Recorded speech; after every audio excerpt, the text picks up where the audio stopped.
We've all seen those home security books, right? They talk about better locks, fancy alarm systems, all the usual stuff. But here's the thing. Every single one of them is built on one huge assumption. The assumption that when things go sideways, you can pick up the phone, call for help, and, well, that help will actually show up. Today, we're tearing that assumption apart. We're diving into a completely different kind of security manual, one that begins where all the others end. This is our look into Jim Cobb's Prepper's Home Defense. So let's just get right to it with the one question that changes absolutely everything. What if help just isn't coming? I mean, really think about that. You dial 911 and all you hear is silence. The police, the fire department, the entire safety net we all take for granted, poof, it's just gone. See, this isn't about some run-of-the-mill burglar anymore. This is about what it takes to survive when the world as you know it has completely fallen apart.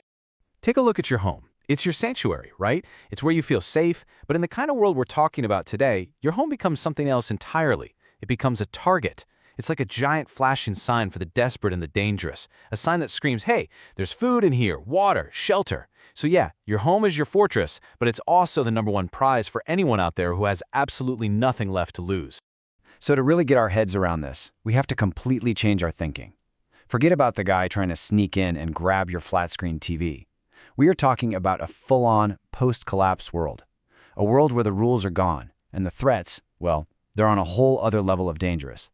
In the prepper world, there's a term for this, an acronym you hear all the time, TEOWAKI. It stands for the end of the world as we know it. And that's the key right there. It's not just some temporary disaster. It's what happens after the disaster, when things don't go back to normal, when you realize you are completely, totally on your own. That's the new reality. So, who exactly is the enemy at the gates? Who are you defending against in this new world? Well, the book breaks it down into 3, frankly, pretty terrifying types of threats, and we're going to start with the one you'll see the most of.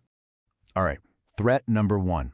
This isn't some movie monster. No, this is your neighbor. It's the family down the street. It's just ordinary people who, after a few short days with no food, no clean water, they're going to get desperate. And believe me, desperation is maybe the most powerful motivator on the planet. They might show up at your door asking for help, sure.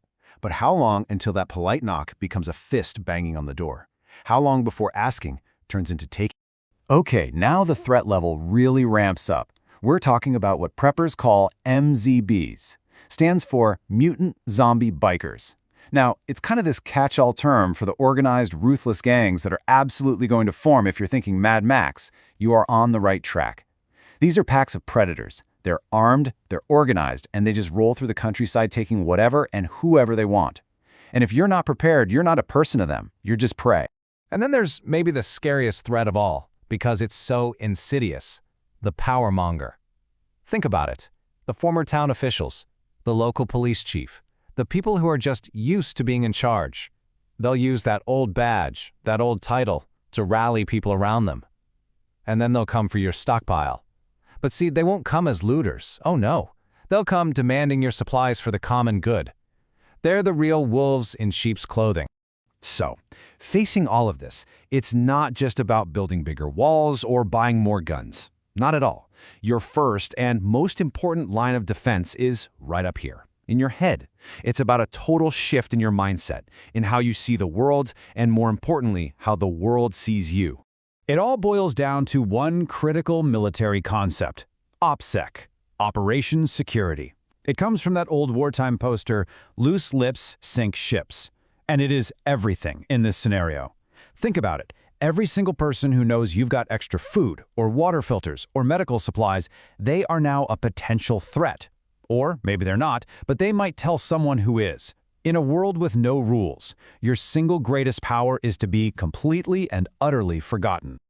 And this whole idea of OPSEC leads to 2 totally different schools of thought, a real strategic choice you have to make. On one hand, you have the hard target. You fortify everything, put up barbed wire, make it obvious you're prepared, and basically dare anyone to try their luck. On the other hand, you have the invisible target. You go out of your way to make your home look abandoned, worthless, like it's already been picked clean. One's a challenge, the other is pure deception. And both have huge risks, right? The hard target might just scream, big prize inside, attracting a major attack. But the invisible one? Well, you might just attract some desperate squatters looking for an empty place to crash. And here's what that invisible target strategy actually looks like. I mean, look at that. Does that place look like a fortress waiting for a fight? Or does it look like the owners took off ages ago and the looters have already had their way with it? It's that question mark, that ambiguity. That's your armor.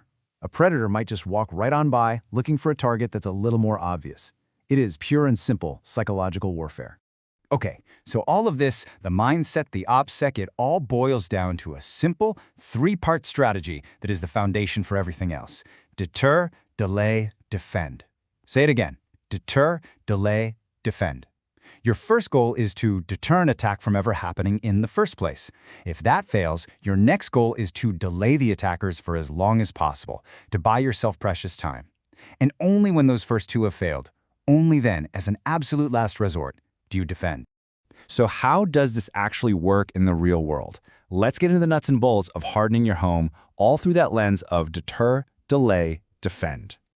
Check this out. This is a perfect example of a low-tech, brilliant delay tactic, a simple clothespin tripwire. But the absolute genius of this isn't the tripwire itself, it's what you connect it to, a silent alarm. See, the intruder trips it, but nothing loud happens. They have no idea you've been alerted. They're creeping forward, thinking they've got the element of surprise, but the whole time, you already know they're there. The advantage is completely 100% yours. Okay, let's talk about safe rooms. You know, panic rooms, the ultimate fortress within your fortress. We've all seen them in movies, but in this new world, this TOTWAKI world where the police are not coming, we have to ask a really serious question. Is it a sanctuary or is it a trap? And the book's answer to that question is just bone-chilling. In a world without rule of law, safe rooms would become nothing more than convenient death traps. Think about it. A modern panic room is designed for one thing, to keep you safe until help arrives. But what's the one thing we've already established? There is no help. The cavalry isn't coming. So an attacker has all the time in the world. They can just wait you out. They can take the rest of your house, all your food, and just sit there until you're forced to come out. The safe room doesn't save you. It just boxes you. Which brings us, inevitably, to the final layer of the strategy. Defend. This is it. Deterrence has failed, delay has failed, the enemy is at your door and they are coming in. Now we're talking about the tools and the will for a face-to-face fight. And the book has this quote that just perfectly captures the psychological power we're talking about here. There are few sounds more pucker-inducing than that of a shell being racked in a pump shotgun. I mean, you could just hear it, can't you? That sound, it doesn't need translation. It's a universal language. It's not just a tool, it's a message. And that message is crystal clear. Stop right there, or you will be stopped. Sometimes, the idea of what a weapon can do is even more powerful than the weapon itself. But when the psychological games are over, when it's time to actually use a weapon with deadly precision, the book holds up one man as the ultimate example. A legend known by a simple, terrifying name. The White Death. Over 500. Let that sink in for a second. More than 500 confirmed kills. That was his number during the Winter War. It made him, by far, the deadliest sniper in all of human history. His name was Simo Häyhä, and his story is basically the prepper philosophy brought to life. He wasn't using some fancy, expensive, high-tech sniper rifle. Nope, he used a standard-issue, beat-up Mosin Nagant with just the iron sights. No scope. Why? Simple. A scope can catch the glint of the sun, instantly giving away your position. A scope forces you to lift your head higher above the snow. To him, it wasn't an advantage, it was a liability. So what was his secret? When someone asked him how he got so good, his answer was just one word: practice.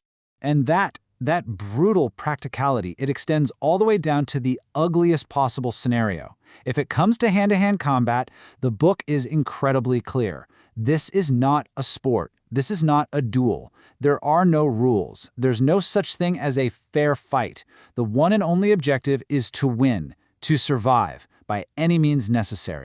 And that really brings us to the final, haunting question that this entire worldview is built around.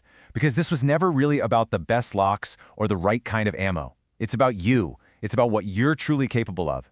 When all the rules are gone, when the system has failed, and your family's life is on the line, what line wouldn't you cross to make sure they see the sun come up tomorrow?